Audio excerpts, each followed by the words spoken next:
Hello friends, welcome to Techifin YouTube channel. तो इस video में आप लोगों को जानकारी देने वाला हूं कि मेरे HDFC बैंक क्रेडिट कार्ड की लिमिट कैसे इंक्रीज़ हुई, कैसे मुझे लिमिट इंक्रीज़ करने का ऑफ़र मिला और मेरी HDFC बैंक क्रेडिट कार्ड की क्रेडिट लिमिट इंक्रीज़ हो करके 1 लाख हो गई। जैसा कि आप लोगों को पता होगा कि इससे पहले मेरे जो क्रेडिट कार्ड की क्रेडिट लिमिट थी वो 75,000 रुपीज़ थी, 75,000 रुपये थी और अभी के टाइम में 1 लाख रुपए हो गई है। और मैं उम्मीद ये कर रहा हूँ कि आगे आने वाले टाइम में या तो मुझे क्रेडिट कार्ड अपग्रेड करने का ऑफ़र मिले या फिर हो सकता है कि लिमिट इंक्रीज़ करने का ऑफ़र मुझे कुछ महीनों के बाद फिर से देखने को मिले। तो जैसे ही लिमिट इंक्रीज़ करने का ऑफ़र मिलता है या फिर अगर क्रेडिट कार्ड अपग्रेड करने का ऑफ़र मिलता है तो उस पर भी मैं वीडियो लेकर आऊँगा। तो कैसे मेरे क्रेडिट कार्ड की लिमिट इंक्रीज़ हुई इसके बारे में आप लोगों को जानकारी देने वाला हूँ। तो बहरहाल आपको YouTube पे हो सकता है कि ऐसे वीडियोस मिले जिसमें आपको कई तरीके बताए गए हों, अलग अलग तरीके बताए गए हों कि आप अपने क्रेडिट कार्ड का ज़्यादा से ज़्यादा इस्तेमाल करिए, उससे जितना ज़्यादा ट्रांजैक्शन करेंगे, जितना ज़्यादा अपने क्रेडिट कार्ड का इस्तेमाल करके उससे खर्च करेंगे तो उतना ज़्यादा बैंक को लगेगा कि आपको ज़्यादा क्रेडिट लिमिट की ज़रूरत है और इस तरह से आपके क्रेडिट कार्ड की क्रेडिट लिमिट इंक्रीज़ कर देगा। तो बहरहाल ये होता है, ऐसा भी होता है, लेकिन मैं ये अपनी तरफ से सजेस्ट नहीं करूँगा आप लोगों को कि आप लोग ऐसा करिएगा कि अपने क्रेडिट कार्ड का ज़्यादा से ज़्यादा इस्तेमाल करिए, क्योंकि अगर आप ऐसा करते हैं तो क्रेडिट यूटिलाइजेशन पे इफ़ेक्ट पड़ता है। अगर आप अपने क्रेडिट कार्ड से बहुत ज़्यादा ट्रांजैक्शन करते हैं तो उसकी ज़्यादा से ज़्यादा क्रेडिट लिमिट आप यूज़ करेंगे तो ऐसे में बैंक को तो ये लगेगा कि आपको ज़्यादा क्रेडिट लिमिट की ज़रूरत है, तो हो सकता है ऑफ़र दे दे, लेकिन इससे एक बहुत बड़ा नेगेटिव इफेक्ट ये पड़ेगा कि आपका जो सिबिल स्कोर है, आपका जो क्रेडिट स्कोर है वो क्रेडिट यूटिलाइजेशन के गड़बड़ होने की वजह से वो भी डाउन हो जाए, गिर जाए। तो ये गलती मत करिएगा, नहीं तो अगर आपका सिबिल स्कोर गिरता है, आपका क्रेडिट स्कोर जो डाउन होता है तो उससे बहुत बुरा इफेक्ट पड़ता है और आप जब दूसरा कोई क्रेडिट कार्ड अप्लाई करते हो तो उसमें मुश्किल हो जाता है, क्योंकि ये जो आपका सिबिल स्कोर या क्रेडिट स्कोर होता है ये बहुत ज़्यादा मदद करता है आपको क्रेडिट कार्ड दिलाने में या फिर लोन वगैरह अप्रूव कराने में। तो मैं अपनी तरफ से सजेस्ट करूंगा कि आप लोग ऐसा मत करिएगा। तो फिर मैंने ऐसा क्या किया कि मेरे क्रेडिट कार्ड की क्रेडिट लिमिट इंक्रीज़ हो गई। कुछ लोगों ने जो है क्रेडिट कार्ड ले रखा है HDFC बैंक का, साल भर हो गए लेकिन उनको क्रेडिट लिमिट इंक्रीज़ करने का ऑफ़र अब तक नहीं मिला। तो आइए सीधे सीधे मुद्दे की बात कर लेते हैं। तो मैंने ऐसा कुछ भी नहीं किया, मैंने अपने क्रेडिट कार्ड को बहुत ज़्यादा इस्तेमाल भी नहीं किया है। मेरे क्रेडिट कार्ड से अगर मैं आपको सच बताऊं तो महीने में कभी कभी को मुश्किल से जो है 1000 रुपये से ऊपर जो है खर्च होता है। नहीं तो मैं ज़्यादातर जो है अपने जो ब्रॉडबैंड है उसका बिल पेमेंट करता हूं और कुछ रिचार्ज वगैरह कर लेता हूं, या कभी कभी तो कुछ जो है फ्लिपकार्ट या अमेज़ोन से छोटे मोटे प्रोडक्ट्स 1500 तक के होते हैं वो ऑर्डर कर लेता हूँ। इससे ज़्यादा मेरा जो है खर्चा नहीं होता है मेरे क्रेडिट कार्ड से। तो मैं बहुत ज़्यादा अपने क्रेडिट कार्ड का इस्तेमाल करता नहीं हूँ। कुल मिला जुला करके 1000 2000 ज़्यादा से ज़्यादा 3000 ऐसे ही जो है मेरे क्रेडिट कार्ड से स्पेंडिंग होती है महीने में।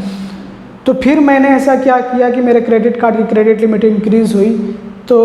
मेरे अकाउंट में बैलेंस बहुत अच्छे अमाउंट में पड़ा था, मतलब कि मेरे अकाउंट में बैलेंस काफ़ी ज़्यादा था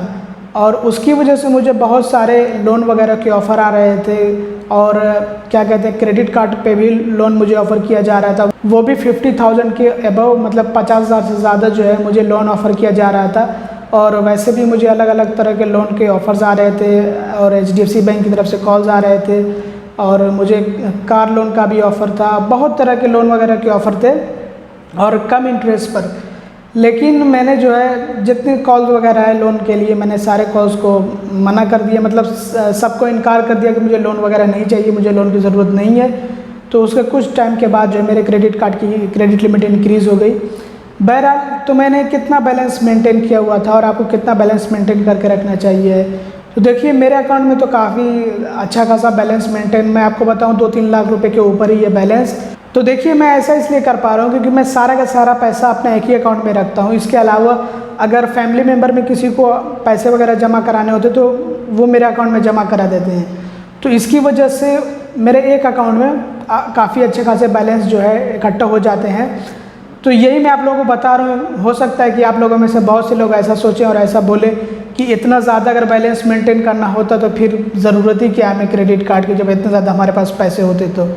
और इतने ज़्यादा पैसे अगर होंगे तो फिर क्या फ़ायदा है क्रेडिट कार्ड का, वो तो हमें वैसे ही क्रेडिट कार्ड मिल जाएगा।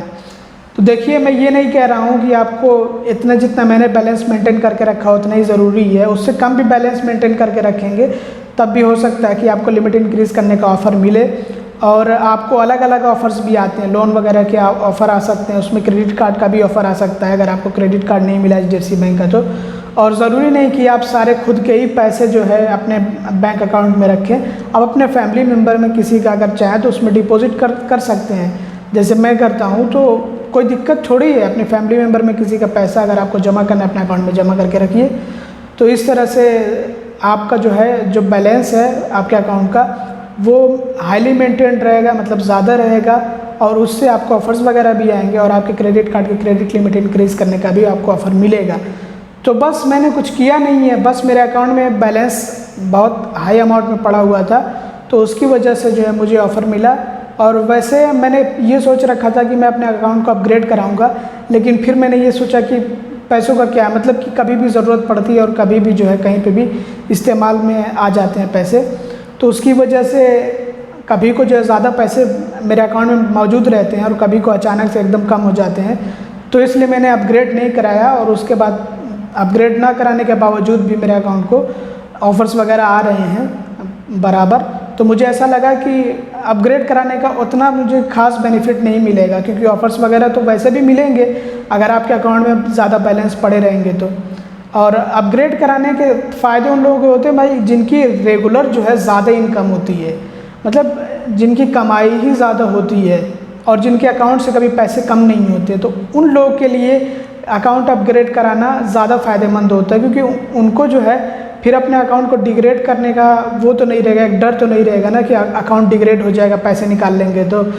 तो उन लोगों के लिए अकाउंट अपग्रेड करने का ऑप्शन बेटर है जिनकी कमाई ही ज़्यादा होती है, अक्सर ही उनके अकाउंट में पैसे ज़्यादा होते हैं, तो वो अकाउंट अपग्रेड कराते हैं तो उनको अच्छे क्रेडिट कार्ड के ऑफ़र्स आते हैं, हाई लिमिट क्रेडिट कार्ड के ऑफ़र्स आते हैं, क्रेडिट कार्ड की लिमिट भी बहुत ज़्यादा मिलती है उनको, और